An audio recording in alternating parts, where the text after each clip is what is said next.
गीतासार नामक दूसरे अध्याय में गीता के संपूर्ण ज्ञान का संक्षिप्त सिंहावलोकन प्रस्तुत किया गया है। हताश अर्जुन नम्रता पूर्वक श्री कृष्ण की शरण लेते हैं और उनसे आध्यात्मिक ज्ञान के सर्वाधिक मूलभूत तत्वों को प्रस्तुत करने का निवेदन करते हैं। तब श्री कृष्ण इस ज्ञान के व्यावहारिक उपयोग की व्याख्या करते हैं और अंत में उस व्यक्ति के लक्षण बताते हैं जिसने इस सत्य का पूर्णतः आत्मसात कर लिया है।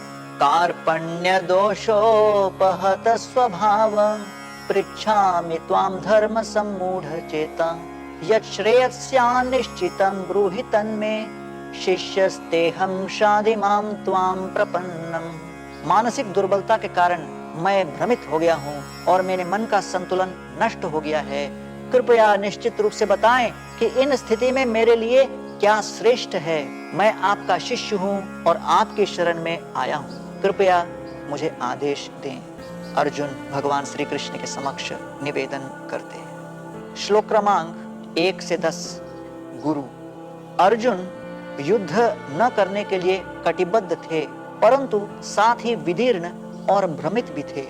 वे नम्रता पूर्वक श्री कृष्ण के पास आए और कहा, मुझे मार्गदर्शन की आवश्यकता है, कृपया मुझे ज्ञान देकर इस दयनीय अवस्था से मेरा उद्धार करें।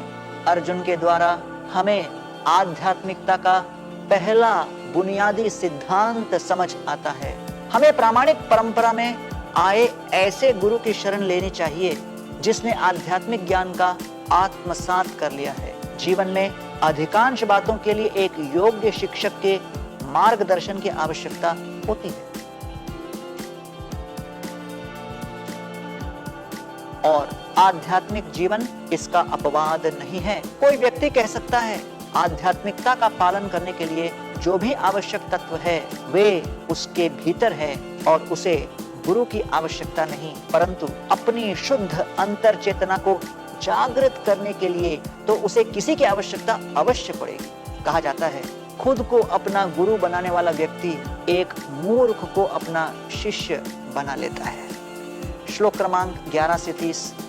पहचान श्री कृष्ण आध्यात्मिक जीवन के सर्वाधिक मूलभूत तत्वों का निरूपण करते हुए अर्जुन को ज्ञान देना आरंभ करते हैं। जिस प्रकार एक चालक कार चलाता है अथवा पक्षी पिंजरे में रहता है, उसी प्रकार जीवात्मा शरीर का उपयोग करता है। शरीर में रहते हुए भी हम इससे भिन्न हैं।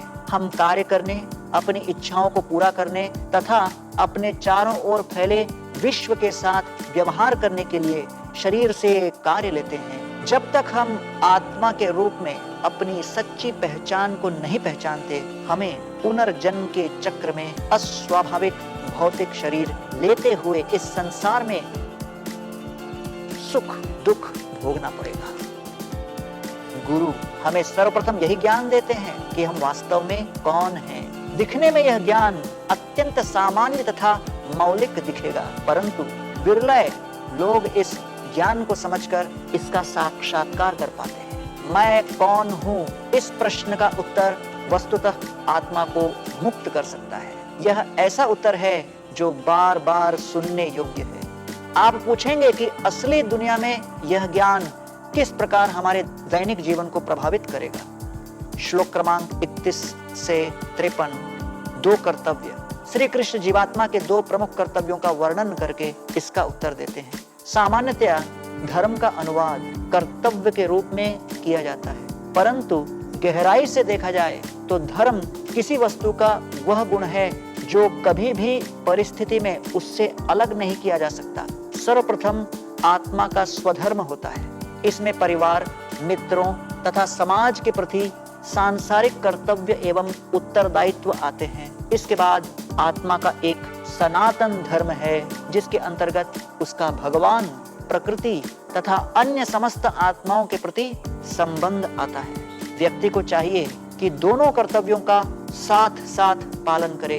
अनेक लोग अपने स्वधर्म में अत्यधिक व्यस्त होकर अपने सनातन धर्म की उपेक्षा करते हैं, जबकि कुछ लोग अपरिपक्व अवस्था में अपने स्वधर्म का त्याग करके स्वयं को सनातन धर्म में लीन करने का घातक प्रयास करते हैं। सजग रहकर दोनों कर्तव्यों का पालन ही प्रगति का मार्ग है और यह मार्ग मनुष्य को सुख तथा संतुलित भौतिक एवं आध्यात्मिक जीवन की ओर ले चलता है।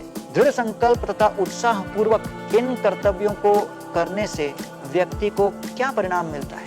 ऐसा व्यक्ति आत्माराम बन जाता है। श्लोक क्रमांक 54 से 72। आत्माराम, आत्मा में ही आनंद प्राप्त करने वाला आत्मज्ञानी। श्री कृष्ण बताते हैं कि आत्माराम सुख दुख, लाभ हानि, सम्मान अपमान से अप्रभावित रहता है। इस संसार के द्वंद्वों से ऊपर उठकर ऐसा आत्मज्ञानी व्यक्ति भय, आसक्ति तथा क्रोध से मुक्त होकर आध्यात्मिक आनंद तथा दिव्य चेतना में लीन रहता है। आपूर्यमानम अचलम प्रतिष्ठम समुद्रमाप प्रविशन्ति यद्वत् तद्वत् कामायं प्रविशन्ति सर्वे स शान्तिमाप्नोति न कामकामी।